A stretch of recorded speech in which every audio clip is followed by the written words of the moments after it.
เมียของอายเขาหลายใจทิ่มอายไปบ่หวนคืนตามอายเลยกลับมาเป็นว่าวจึงอยากถามข่าวสิว่าจังใดอยากให้อายจมลงหวังช่วยดึงขึ้นฟังแน่เด้อขวัญใจเฮากลับมาเริ่มต้นใหม่ปิดกองหัวใจ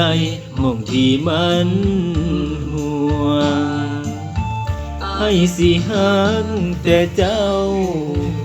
สิบ่เว้าถึงเรื่องผ่านมาสร้างถ้าแม้คันคนสาไปสิว่าบ่ต้องไปแค่นับตั้งแต่มื้อนี้สองเฮามีแต่หักแท้เป็นหัวใจปิดกองเป็น